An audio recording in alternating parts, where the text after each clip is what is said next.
Sibui everyone and welcome to my Bold and Beautiful Today update channel. I hope everyone is having a wonderful day. Before we begin, please hit the subscribe button and give this video a thumbs up. In Finn's office, Finn concentrated on lines and notes. Steffi textbook. Contacted to ask where he was. Lai entered and asked why he was not at the party with Steffi. Lai smiled, allowing of the food, the clothes, and the music. She wondered what the occasion was. Finn said Eric just wanted a special evening with his family, and Lai advised Finn to call it a night and be with his woman W. When Finn did not leave, Lee claimed that Finn get his precedences straight. He said he did have them straight. Lai reminded him that it was an important night for Steffi's family. Finn stated that he knew that, and by his tone, Lee began to wonder if he was keeping commodity alone when Steffi called to see what was keeping him. Finn told her that he'd important work and would get there as soon as he could. At Eric's house, music played in the background as Eric's guests gabbled. Ridge and Brooke looked on as Bridget and Thorne told Eric that they wouldn't be anywhere differently in the world. Ridge hoped that his siblings could keep their countenance. He said he could not imagine the house without Eric, but Brooke prompted Ridge to concentrate on the moments they had with Eric. Steffi and Hope approached, admitting that they were floundering with their feelings. They observed Bridget and Thorne with Eric and noted that they sounded iffy, too. Everyone agreed to make sure they all stuck to the program. Latterly, guests discreetly eyed the scene across the room as Eric's hand wobbled, and he nearly lost control of his champagne glass. Donna helped him steady and Eric congratulated her. Steffi said she had great genes. Beaming, Eric replied that Stephanie had always looked better, and Steffi reminded him of her grandmother. Eric felt Stephanie's presence in the room and was sure he would see her in due time. Latterly, Zende was in unbelief about the vital Eric's condition, but Ridge said if Zende looked closer, he would see that Eric was failing. Zende asked if they still had time, and Ridge replied that he wouldn't waste any. Eric took time out to talk to Carter and Katie, who assured him that there was no other place they'd rather be. Eric informed them that they were further than musketeers and workers. To him, they were family. Engineer Thomas noted that it might be the last time he could be with his forefather. Hope reminded Thomas that they had to give Eric what he demanded, and Thomas said that it helped having Hope with him. She congratulated Hope's dress. She said it was one of his. Eric loved to see the family all dressed up. He told Hope and Thomas that their relationship was not a reproach, and he allowed it was atrocious. He decided that they should go with it if they made each other happy, and life was too short not to. Eric ambled over Tor.J and Luna, his mates in crime. Luna noted that she would no way been to anything like that. Eric said it was your world now, and she would earned it. In the foyer, Bridget was telling Thorne that there had formerly been an alternate opinion, but there was another person she wanted to call. Brooke and Ridge approached, and Bridget wished she could use her knowledge, moxie, and connections that he and Bridget had been gone a long time, and he asked if they should let their father go with so important unsaid. Bridget wanted to tell Eric what he meant to her and how thankful she was for what he had done for them. Brooke hugged her spooked son. In the middle of the room, Eric told Donna how beautiful she looked. He felt lucky to have her by his side. He told her that she did not earn it and had not inked up for it. Donna replied that she would inked up for him any way that he came.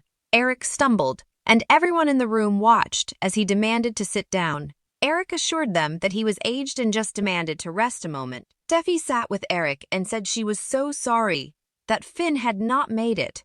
Eric said it happened with Croakers, and Finn was a remarkable man. Eric could see how happy Finn made her, and it was each she wanted for his granddaughter. Away with her sisters, Brooke told Donna that she was stalwart and doing Eric proud. Donna said she was alarmed, and Katie added that Donna was giving Eric what he demanded to make the transition as smooth as possible. Donna asked what she would do when he was gone, and they all hugged. Donna set up Eric and was ready to call it a night. Rather, Eric demurred the party up a notch. He called for Thomas to make martinis and for Zende to turn up the music. Turning to Donna, Eric said he wanted to have her in his arms one last time. Everyone in the room looked on and held back gashes as Eric and Donna danced. The other couples began to dance, too. Thomas thanked Hope for being there, and she said they were helping each other.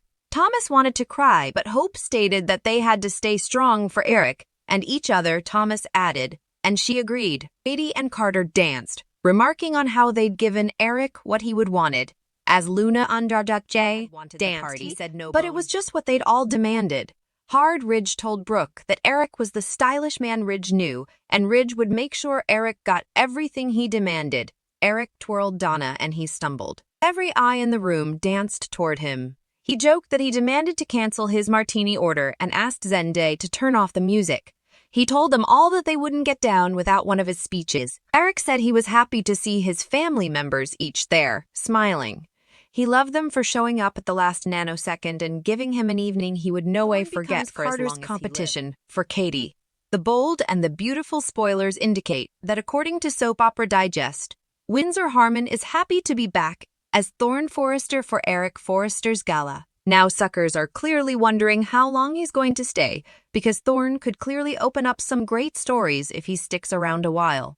Utmost of all, Thorne could be competition for Katie Logan's affection. The bold and the beautiful spoilers.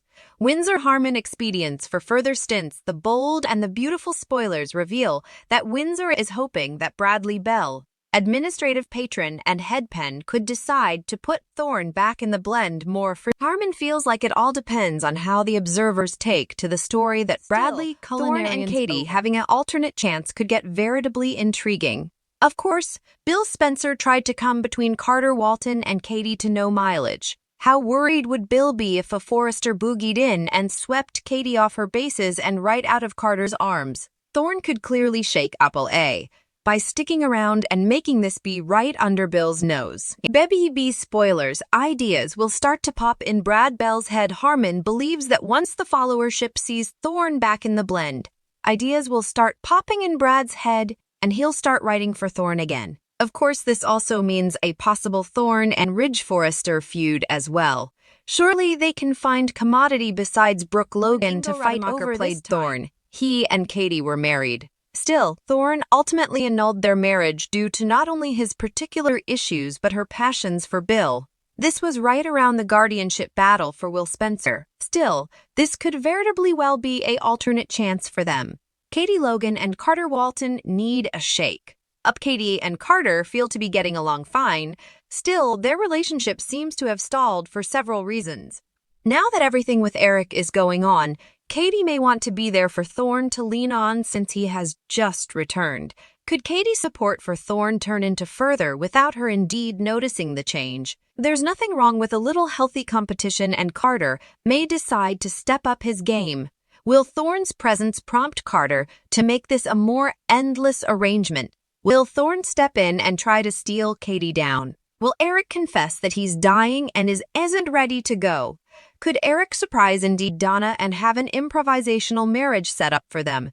Be sure to catch up on everything passing with Baby right now.